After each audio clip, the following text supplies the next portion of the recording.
wassalatu wassalamu ala Rasulillah manil ladzi mawalah. Allahumma shalli ala sayyidina Muhammad wa ala ali sayyidina Muhammad. Assalamualaikum warahmatullahi wabarakatuh.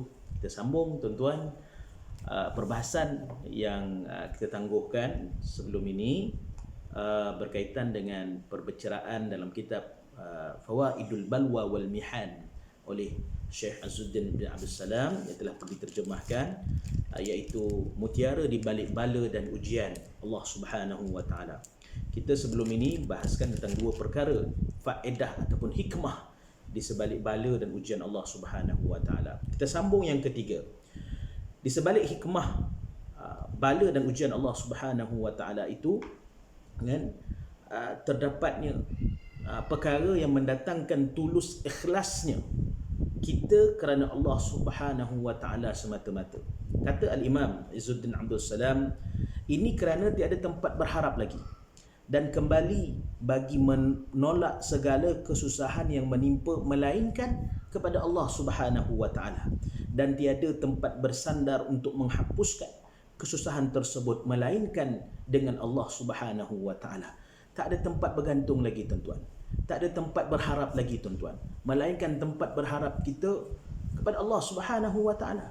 Tuan-tuan, kalau kita hari ni saudara kita ke atau sesiapalah yang kita kenal kan, na'udzubillah lah tuan-tuan, tetapi kalau dijadikan oleh Allah Subhanahu wa taala, diuji oleh Allah Subhanahu wa taala, tiba-tiba kita dapat panggilan kawan kita telah pun positif COVID-19, na'udzubillah tuan-tuan, tapi tak mustahil boleh berlaku tuan-tuan.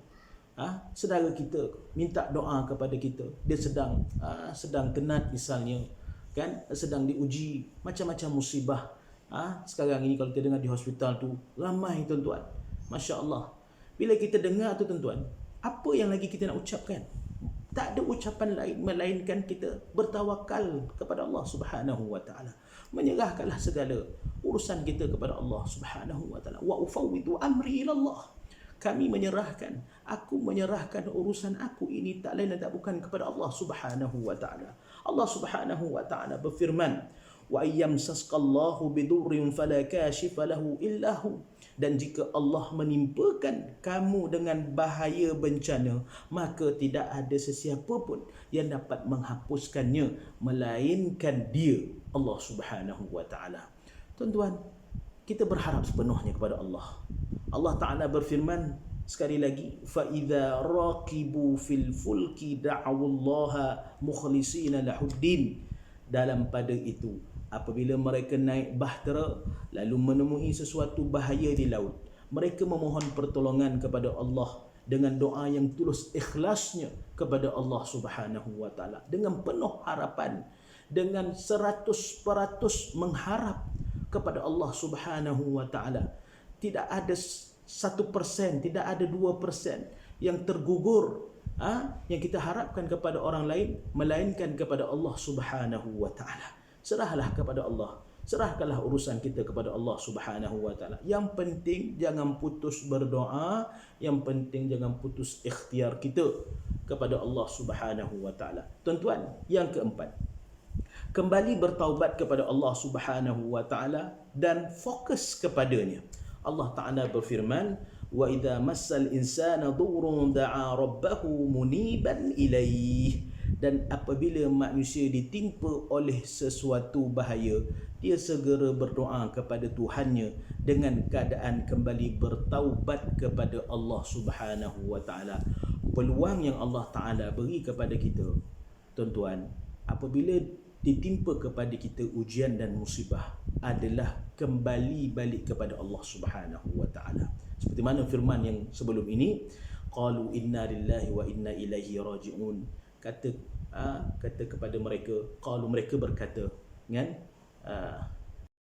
peluang yang Allah Subhanahu wa taala berikan kepada kita apabila ditimpa musibah, apabila diberinya ujian, ibtila, dugaan kepada kita, adalah kita kembali mengingati Allah Subhanahu wa taala, kembali bertaubat kepada Allah Subhanahu wa taala. Kita tak terlepas daripada melakukan kesalahan ataupun dosa tuan-tuan, kan? Tapi Allah Taala bagi kita peluang sebelum apa-apa berlaku kepada kita di masa akan datang, kita sempat memikirkan tentang dosa kita, memikirkan tentang kesalahan kita kepada Allah Subhanahu wa taala. Tubu ila Allah taubatan nasuha. Bertaubatlah kamu kepada Allah Subhanahu wa taala dengan taubat nasuha. Tuan-tuan, puan-puan rahmati oleh Allah Subhanahu wa taala. Video singkat ini, video ringkas ini saya sampaikan kepada tuan-tuan, mudah-mudahan mendatangkan manfaat dan insya-Allah diizinkan oleh Allah Subhanahu wa taala untuk kita teruskan membaca kitab Mutiara di Balik Bala dan Ujian ini pada masa yang akan datang. Mudah-mudahan kita berdoa sama kita jaga kita jaga SOP, kita dilindungi oleh Allah Subhanahu wa taala. Amin amin ya rabbal alamin. Aqulu qawli hadha wa astaghfirullahal azim li wa lakum. Assalamualaikum warahmatullahi wabarakatuh.